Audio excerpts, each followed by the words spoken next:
Hi, I'm Joshua Green, and I'm old enough to have worked with some of the greats in the world of publishing. Ken McCormick at Doubleday, Paul Gottlieb at Abrams, at Westonwood Studios. I worked with translating picture books to film with people like Maurice Sendak and Leo and Diane Dillon. I worked on a Merlin story with Jane Yolen. It's been a good run, as they say. When circumstances moved me as an author into the Holocaust arena, I remembered those years when going to a bookstore was a real treat. You knew the bookstore owner, and the bookstore owner knew you, and books were these cherished objects. They were good friends. That was the mood I had when writing Unstoppable. This is a book for people who love a good story and who still see a book as a cherished friend. So I'm researching this book and conducting dozens and dozens of interviews, and everyone I talk to is describing Siggy Wilzig to me as this gigantic powerhouse who stood up to Jew haters as a kid in West Prussia in the 1930s, who manipulated Nazi guards in Auschwitz as a teenager, who came to America and took on the anti-Semites in oil and banking, who became the first person in history to sue the Federal Reserve. This colossus of a man. And then I get a box of photos of him from his family. And I'm looking at these photos, and he's this little guy who stands about 5 feet 5 inches short. And that was one critical takeaway for me, that this is the story of someone who embodied the David and Goliath confrontation with power. One of my favorite stories in Unstoppable is when Siggy Wilzig confronts officers from the Federal Reserve in Washington, D.C. Now, the Fed is this formidable agency. The President of the United States appoints the chairman of the Fed. The officers of the Fed have to be approved by Congress. So they place a call to Siggy's financial advisor, Roger Cohen.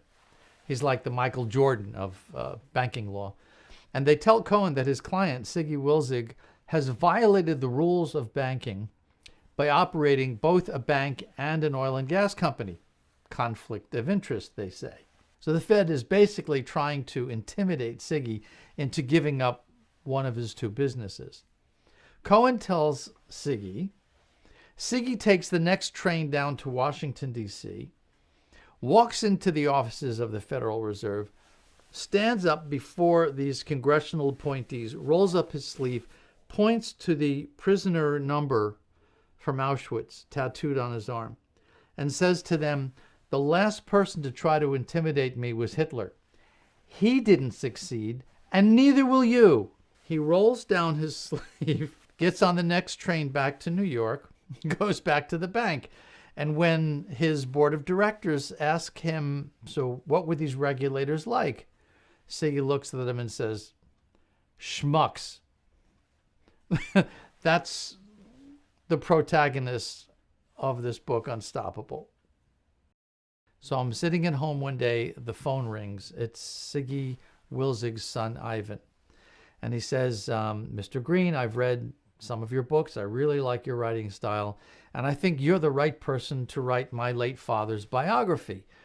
And I say, "Okay, tell me about him." He says, "Well, my father was an Auschwitz survivor, and he was a leading voice for Holocaust memory." I say, "I'm sorry, stop right there. Thank you, but no thank you. I'm done with the Holocaust. I'm done with the darkness. I want to work on books that move us toward the light." And Ivan screams into the phone, "Are you kidding? My father was the light. He was a walking torch. He was a beacon of hope for all immigrants, a light unto the nations." And he goes on and on. And eventually I would learn that Ivan had inherited his late father's penchant for, shall we say, energetic proclamations. So I did some research, and I concluded that Ivan had not exaggerated his father's importance. Siggy Wilzig was one of the greatest success stories in post-war America, and he was instrumental in building the Washington Holocaust Museum and so on. And here we are 7 years later, and Unstoppable is on the cover of Publishers Weekly. And I couldn't be happier about being yelled at. When you think about the Holocaust, you think in black and white, right? All right, well, there's a reason for that. There was color film back then, but when the U.S. Third Army photographers went into the concentration camps, they made the artistic choice of shooting what they saw in black and white as a way of most effectively conveying the despair and the tragedy that they found there. So what does that tell us? It tells us that there are dimensions to tragedy that we don't always see. Let me give you an example from the book. I interviewed 100 people for Unstoppable, and they all talked about Siggy Wilzig's love of life and his crazy sense of humor. I've written maybe a dozen biographies of Holocaust survivors, but this story, I've never laughed so much, and I've never laughed so hard. Siggy was hysterical.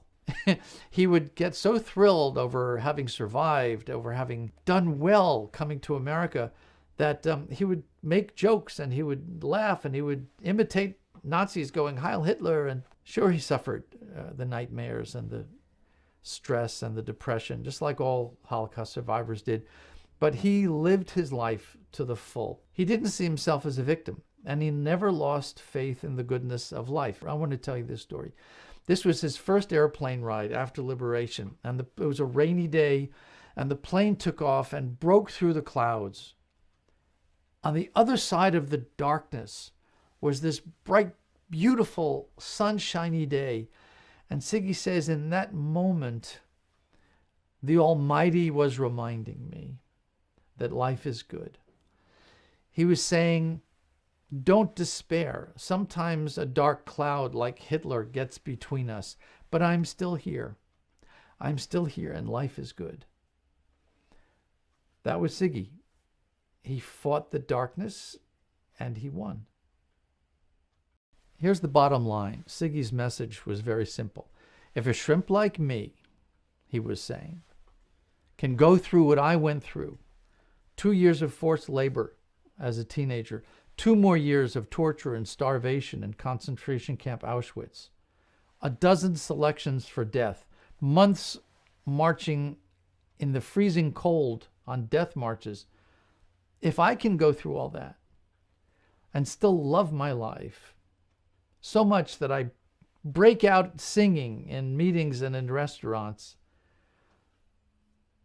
and relish every minute of every day, what's your problem?